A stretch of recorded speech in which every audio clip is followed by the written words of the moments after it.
felt the documentary was spot on. I don't feel that there was an agenda or a narrative. I feel it was very, very truthful. And unfortunately, I think Vince's issue is he incriminated himself.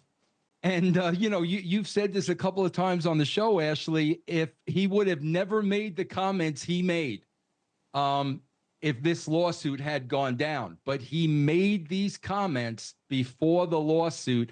And I think some of the things he said is really going to hurt him in his case.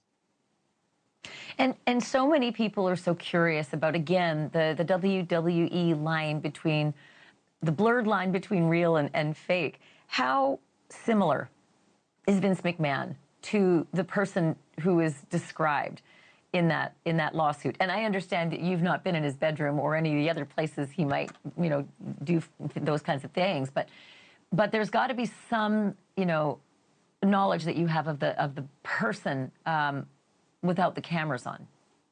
Well, any good character in wrestling, you are going to take who they really are and you are going to magnify it 1,000,000 times over. And the reason why you do that is so once they're out there and performing in front of a crowd, they're not acting. It's an extension of themselves, so the audience will buy into it. The Mr. McMahon character was definitely an extension of Vince McMahon. And no, thank God I was never in the bedroom. But when you talk about, power and enjoying people fearing you and being in control of people's lives and toying with people and just knowing that, you have, people's livelihoods in the palm of your hand, the Mr. McMahon character was definitely an extension of that. I was interested you were part of the Attitude Era. It wasn't the sex era, it was the power era, the white-collar kind of tough guy era. But you yourself have mused that you didn't want to write anything that was sexual, and there was a very specific reason you didn't want to get into that era. What was it? Yeah, this is what really bothered me, Ashleigh, and I'm very surprised nobody is talking about this. When I was writing for the Mr. McMahon character, it was white collar versus blue collar.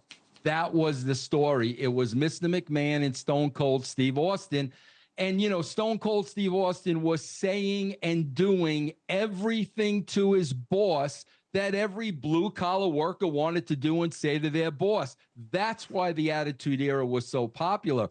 When I left, all of a sudden, I kept seeing on television, Vince all of a sudden was sharing the screen with some of the most beautiful women in the WWE, and not just sharing the screen, making out with them, groping them. They were groping him. A lot of sexual innuendo.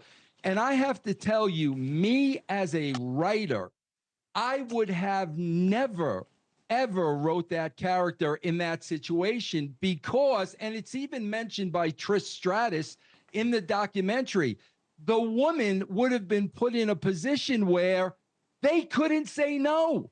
Whether they were uncomfortable or not, maybe they had a boyfriend, maybe they had a husband, maybe they had moral values. If they were uncomfortable doing that, they could not say no. Why? Because they would be in fear of losing their jobs. So me as a writer, I would have never put any of the females in that position.